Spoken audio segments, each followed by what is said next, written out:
Dongeng Pangajaran Basa Sunda pikeun kelas 7 SMP MTS semester genap.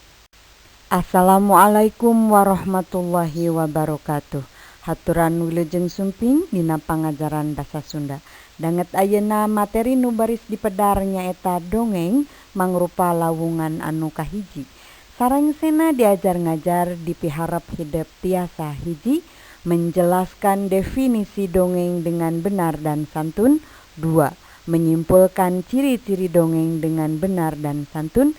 3. Mengkategorikan dongeng berdasarkan isinya dengan tepat. Satu acan ngadiskusikeun materi pelajaran sareng LK. Hayu urang regepkeun sasarengan pidangan carita. Judul caritana Sireum jeung Japati. Kieu caritana teh.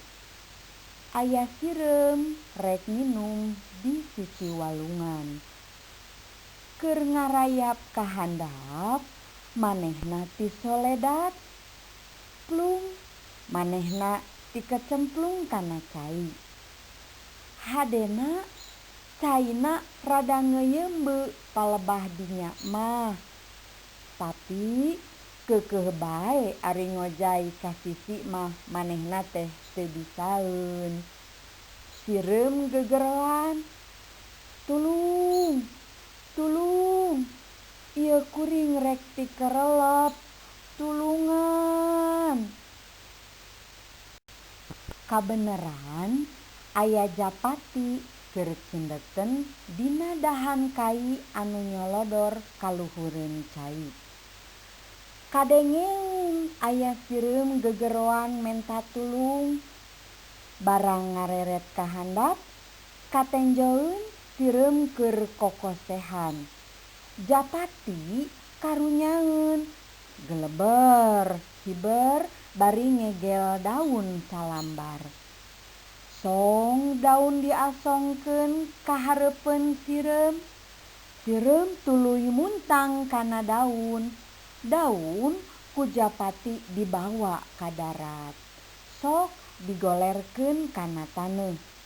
Sireum pohara nganuhunkeunana ka Japati anu geus ngalepaskeun manehna tina bahaya.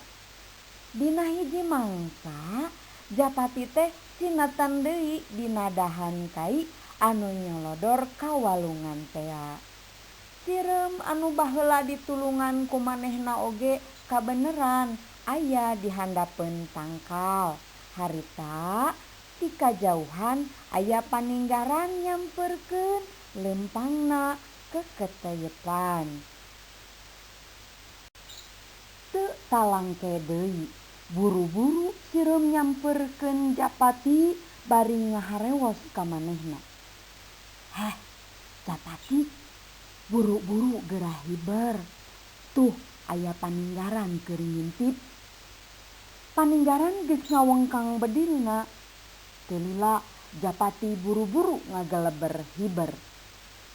Isukna Japati papanggih deui jeung sireum. Ceuk Japati, "Nuhun pisan sakadang sireum, kuring geus ditulungan ku anjeun leupas tina balai." Jawab sireum, "Ari eta mah kapanan kawajiban sarerea, nulungan batur anu rek cilaka eta wajib. Komo ieu mah kuring ayeuna hirup keneh teh lantaran geus ditulungan ku sampean." Tah, itu carita Sireum jeung Japati teh. Ayeuna aya 3 hal nu kudu diperhatikeun ku hideuk tina carita Sireum jeung Japati. 1. Palakuna saha. 2. Kumaha eta palaku teh dicaritakeun. Anu katilu, eusi caritana nyaritakeun naon. Sabada 3 hal eta kapendak, urang bisa nyieun hiji kacindekan atawa kesimpulan yen carita Sireum jeung Japati teh kaasup kana carita dongeng. Ari dongeng nyaeta carita rekaan atawa cirita fiksi anu mere kesan pamohalan, aya hal-hal anu mustahil, tur ukuran caritana biasana parondok henteu panjang siga carita-carita film atawa carita-carita dina novel. Palaku utama dina eta dongeng teh Sireum jeung Japati. Dicaritakeun bari ngomong sarta paripolahna disapertikeun kawas jalma. Tah dongeng anu eusina saperti kitu teh disebut dongeng fabel. Jadi dongeng fabel teh nyaeta dongeng anu nyaritakeun sasatoan sarta boga paripolah kawas jalma. Tapi omat hidup kedah taliti ngabedakeun teu sakabeh dongeng anu palakuna sasatoan kaasup kana carita fabel. Aya oge dongeng anu palakuna sasatoan tapi kategorina asup kana dongeng sasakala atawa legenda. Misalna sasakala gagak buluna jadi hideung, sasakala uncal tandukan, sasakala lutung buluna hideung, jeung sajabana. Dina dongeng teh aya anu disebut unsur pamohalan, nyaeta unsur-unsur anu mustahil kajadian dina kahirupan nyata. Naon anu kapendak unsur pamohalan dina dongeng Sireum jeung Japati teh? Nyaeta nalika Sireum jeung Japati disapertikeun bisa nyarita, bisa ngaharewos cara jalma. Unsur pamohalan dina dongeng mangrupa salah sahiji ciri pikeun ngabedakeun dongeng jeung karya sastra liana.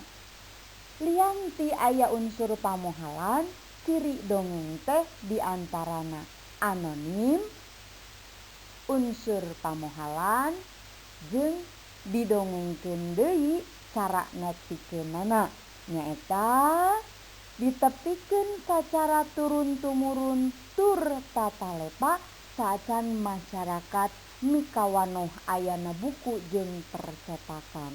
Ari anonim biasana carita-carita dina dongeng mah teu dipikawanoh atawa tara sok dituliskeun saha-sahana pangarangna. Tina sawatara konsep anu geus diguar, lawungan urang dinten ieu kacindekanana nyaeta hiji, dongeng mangrupa carita rekaan anu mere kesan pamohalan tur ukuran caritana biasana parondok. Dongeng miboga 3 ciri, nyaeta anonim, loba unsur anu pamohalan, tur sumebar sacara tatalepa, sarta kacindekan nu katilu, jenis atawa kategori dongeng nu dipedar ku urang dina lawungan kahiji ieu nyaeta dongeng fabel jeung legenda atawa sasakala. Mung sakitu materi anu tiasa didugikeun, mugia aya mangpaatna. Tepang deui dina pangajaran basa Sunda salajengna. Hatur nuhun. Wassalamualaikum warahmatullahi wabarakatuh.